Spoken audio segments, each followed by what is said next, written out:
So why is a company like Disney super woke in the United States, but lets go of all those woke principles when it comes to China? Well, it's money. It's all about money. But come on, I have a show to do.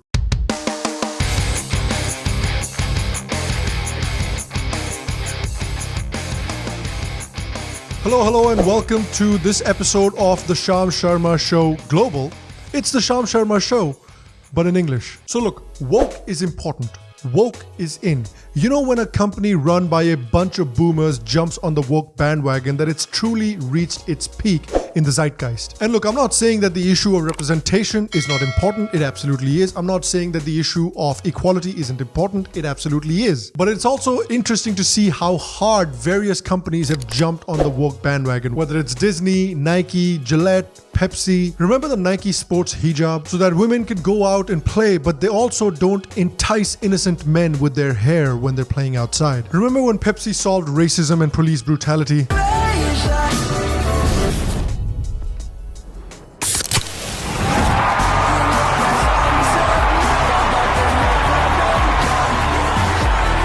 That was pretty great, wasn't it? Thank you, Kathy. Or Kim. Or Kylie.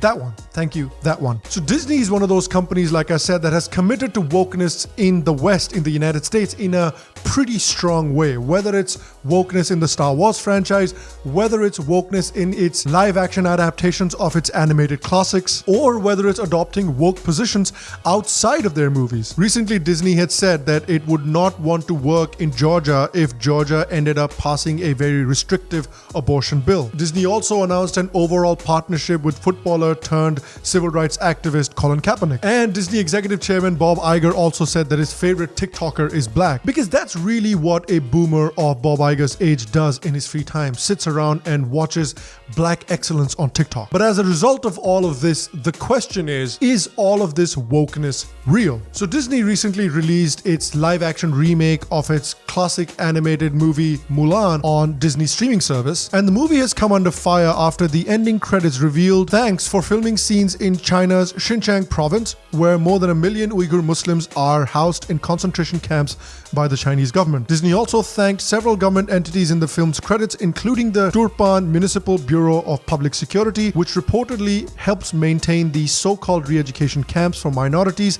and has been sanctioned by the United States Department of Commerce. So the Chinese Communist government has put over 1 million Uyghur Muslims in concentration camps in order to assimilate them into Chinese society. And these assimilation measures include forced sterilization, mandatory re-education in these re-education camps, widespread video surveillance, and promoting repentance and confession. The power of the Chinese Communist Party compels you.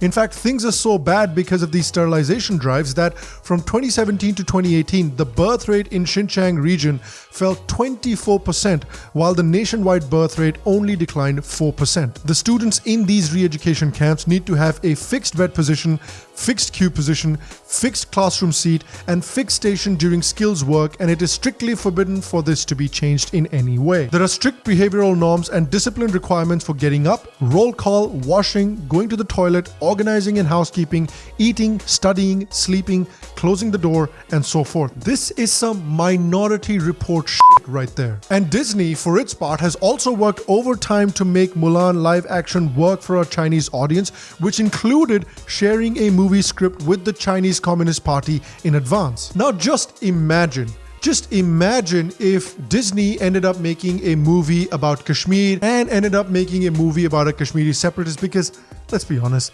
Disney is not going to be making a movie about the struggle of the Kashmiri Hindus. So imagine if they made a movie like that, would they actually ever go ahead and listen to the wishes of the Indian government and listen to the Indian government side of the story and what the Indian government has to say and incorporate that into the movie? Would they make the effort of sharing the script of the movie beforehand with the Indian government? Not to mention, the star of the movie Mulan is a hardcore supporter of the Hong Kong police's brutality against the pro-democracy protesters. Now that's funny because Mulan is about a woman taking control and fighting for her destiny. But she also happens to believe that the people of Hong Kong don't have that same right. And it's not just Disney who's doing that and who's bowing to the Chinese Communist government just for money's sake. There was controversy surrounding the Top Gun sequel, where the trailer revealed that Tom Cruise's iconic aviator jacket had removed two patches that would have rubbed Chinese censors the wrong way, the Taiwanese and the Japanese flags. When the creators of Pixels wanted to show aliens blasting a hole in the Great Wall of China, Sony executives worried that the scene might prevent the 2015 movie's release in China, therefore they blew up the Taj Mahal instead. What the hell? You gave the script to the Chinese government before the movie was to be released, and you don't even tell Modi beforehand that you're gonna blow up our most famous landmark? So look, at the end of the day, the ultimate goal, and for a lot of these woke companies when they're operating in China, is to flatter the Chinese government so they can make money. And despite all of that, Mulan did poorly critically and commercially in China.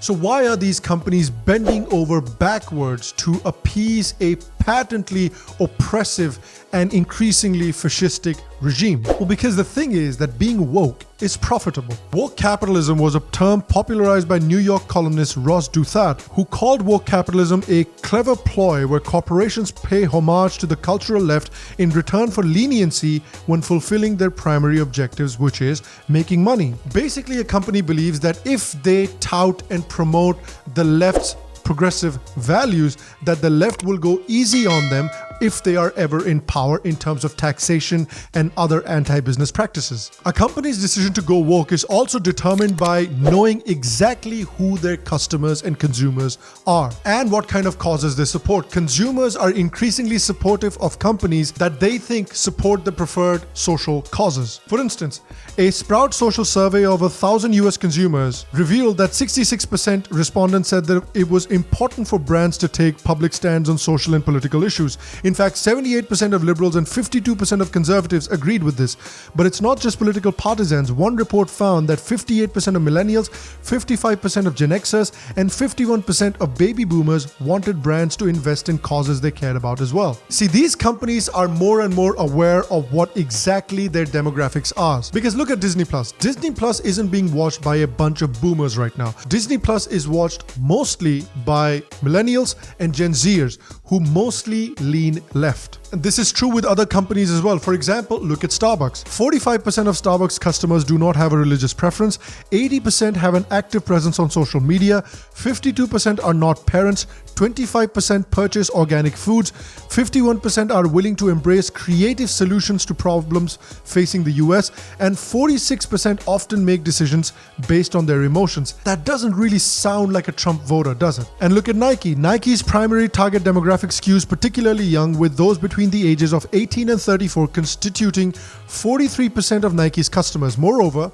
Asians, Hispanics, and Blacks, who account for 3, 16, and 13% of the American population, represent 5, 19, and 18% of Nike's consumer base. In fact, Nike's consumers are even less likely than Starbucks consumers to vote Republican. And so at the end of the day, it's all about a company knowing what its demographics are, a company knowing who its customers are, and then pandering to its customers to strengthen their hold over their consumer base. And because it's just business, and because these woke values for these companies are just a business strategy, that is why they're able to dispense with these values so easily when it comes to the Chinese market. And this is where I think there is a bit of a responsibility on the part of the customers as well that patronize these companies. So while you hold them accountable to these progressive woke values in the West, in the United States, isn't it also your responsibility to hold these companies' feet to the fire when they dispense with these values in the Chinese market? Let me know what you think in the comment section down below. As usual, guys, if you liked today's episode, make sure to leave a like, leave a thumbs up, leave a comment. It helps me out. It helps the channel out a great deal as well.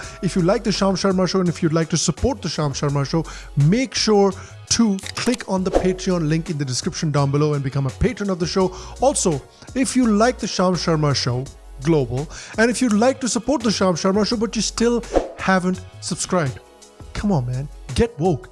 Click the button, make sure to subscribe, make sure to press the bell icon as well, and check out the videos here and the video here that we have for you as well. I am sure you will like them as well.